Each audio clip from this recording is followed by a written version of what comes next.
ಪಾಪಿ ಪಾಕಿಸ್ತಾನಕ್ಕೆ ಭಾರತದ ಖಡಕ್ ಎಚ್ಚರಿಕೆ. ದುಸ್ಸಾಹಸ ಮಾಡಿದ್ರೆ ದೊಡ್ಡ ಬೆಲೆ ತೆರಬೇಕಾಗುತ್ತೆ. ಕಳೆದ 3 ದಿನದಲ್ಲಿ ಪಾಕಿಸ್ತಾನದ 3 ನಾಯಕರು ಭಾರತಕ್ಕೆ ದೊಡ್ಡ ಬೆದರಿಕೆಯನ್ನ ಹಾಕಿದ್ರು. ಇದಕ್ಕೆ ಭಾರತ ತೀಕ್ಷ್ಣವಾಗಿಯೇ ಪ್ರತಿಕ್ರಿಯಿಸಿದ್ದು ಮುಟ್ಟಿ ನೋಡಿಕೊಳ್ಳುವ ಉತ್ತರವನ್ನ ನೀಡಿದೆ. ನೀವು ಯಾವುದೇ ದುಸ್ಸಾಹಸಕ್ಕೆ ಮುಂದಾದ್ರೆ ತಕ್ಕ ಬೆಲೆಯನ್ನ ತೆರಬೇಕಾಗುತ್ತದೆ ಅಂತ ಭಾರತ ಖಡಕ್ ಎಚ್ಚರಿಕೆಯನ್ನ ನೀಡಿದೆ. ಈ ಮೂಲಕ ಪಾಕಿಸ್ತಾನದ ಖಾಲಿ ಪೀಲಿ ಬೆದರಿಕೆಗಳಿಗೆಲ್ಲ ಎದುರುವ ಮಾತೇ ಇಲ್ಲ ಎಂಬುದನ್ನ ಸ್ಪಷ್ಟಪಡಿಸಿದೆ. ಇದರ ನಡುವೆ ಅಮೆರಿಕ ಪಾಕಿಸ್ತಾನದ ಸ್ವಾತಂತ್ರ್ಯ ದಿವಸಕ್ಕೆ ವಿಶ್ ಮಾಡಿದೆ.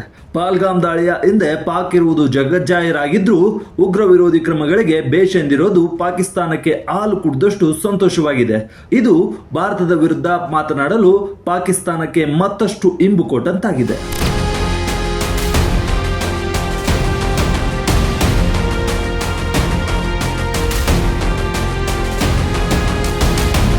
ಹೌದು, ಪಾಕಿಸ್ತಾನದ ಸೇನಾ ಮುಖ್ಯಸ್ಥ ಅಸಿಮ್ ಮುನೀರ್ ಅಮೆರಿಕದ ನೆಲದಲ್ಲಿ ನಿಂತು ಭಾರತದ ವಿರುದ್ಧ ಹೇಳಿಕೆ ನೀಡಿದ್ದ. ಅದಲ್ಲದೆ ಭಾರತಕ್ಕೆ ಅಣ್ವಸ್ತ್ರದ ಬೆದರಿಕೆಯನ್ನು ಹಾಕಿದ್ದ. ಇದಕ್ಕೆ ಭಾರತ ಈಗ ತೀಕ್ಷ್ಣವಾಗಿ ಪ್ರತಿಕ್ರಿಯಿಸಿದೆ.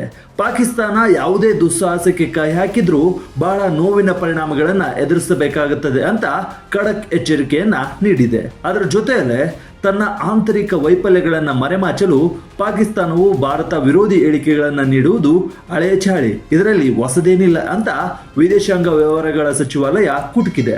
ಮುನೀರ್ ಹೇಳಿಕೆ ಬೆನ್ನಲ್ಲೇ ಪ್ರತಿಕ್ರಿಯಿಸಿದ್ದ ಭಾರತ ಪಾಕಿಸ್ತಾನಕ್ಕೆ ಬೆಂಡೆತ್ತಿತ್ತು. ಇಂಥ ಬೆದರಿಕೆ ಹೇಳಿಕೆಗಳು ಪಾಕಿಸ್ತಾನದಲ್ಲಿ ಯಾವಾಗಲೂ ಇರ್ತವೆ. ಅದಲ್ಲದೆ ಪಾಕಿಸ್ತಾನದಂತಹ ಬೇಜವಾಬ್ದಾರಿ ರಾಷ್ಟ್ರದ ಕೈಯಲ್ಲಿ ಅಣ್ವಸ್ತ್ರ ಇರೋದು ಜಗತ್ತಿಗೆ ದೊಡ್ಡ ಅಪಾಯ ಅಂತ ಕೂಡ ಭಾರತ ಕಿಡಿಕಾರಿತ್ತು. ತಮ್ಮ ವೈಫಲ್ಯ ಮರೆಮಾಚಲು ಇಂತಹ ಕಾರ್ಯತಂತ್ರ. ತಪ್ಪು ಹೆಜ್ಜೆ ಇಟ್ರೆ ಜಾಸ್ತಿ ನೋವು ತಿಂತೀರಿ. ವಿದೇಶಾಂಗ ವ್ಯವಹಾರಗಳ ಸಚಿವಾಲಯದ ವಕ್ತಾರ ರಣಧೀರ್ ಜೈಸ್ವಾಲ್ ಅವರು ಈ ಬಗ್ಗೆ ಮಾತನಾಡಿದ್ದು, ಪಾಕಿಸ್ತಾನದ ನಾಯಕತ್ವದಿಂದ ಭಾರತದ ವಿರುದ್ಧ ಅಜಾಗರೂಕ, ಯುದ್ಧೋನ್ಮಾದ ಮತ್ತು ದ್ವೇಷಪೂರಿತ ಹೇಳಿಕೆಗಳು ಮುಂದುವರೆದಿರುವುದನ್ನು ನಾವು ಗಮನಿಸಿದ್ದೇವೆ.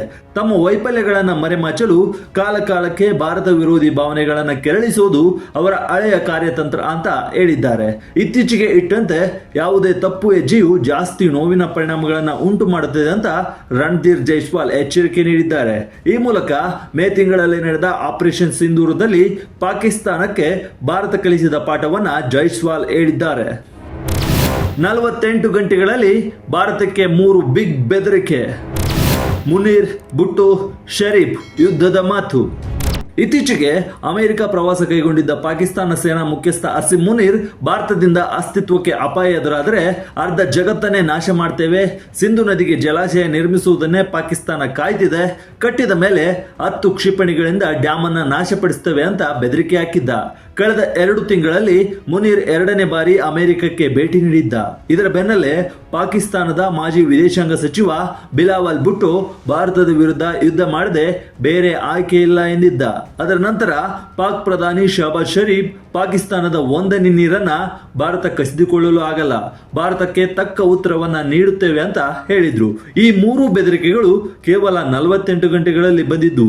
ಇದು ಅಮೆರಿಕ ನೆಲದಿಂದ ಶುರುವಾಗಿದ್ದು ಜಗತ್ತಿನಲ್ಲಿ ಚರ್ಚೆಗೆ ಕಾರಣವಾಗಿತ್ತು.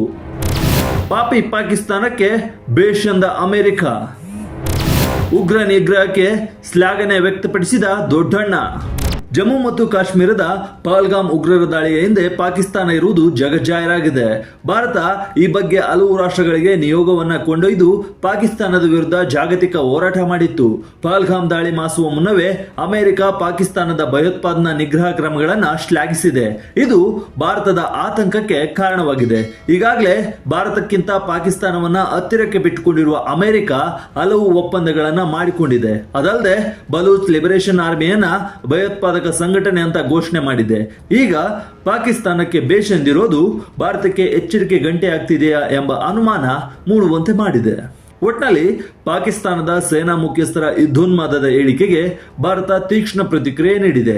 ಏನಾದರೂ ದುಸ್ಸಾಹಸಕ್ಕೆ ಮುಂದಾದ್ರೆ ನಾವು ಮಾತ್ರ ಸುಮ್ಮನೆ ಇರಲ್ಲ ಅಂತ ಕ್ಲಿಯರ್ ಆಗಿ ಹೇಳಿದೆ.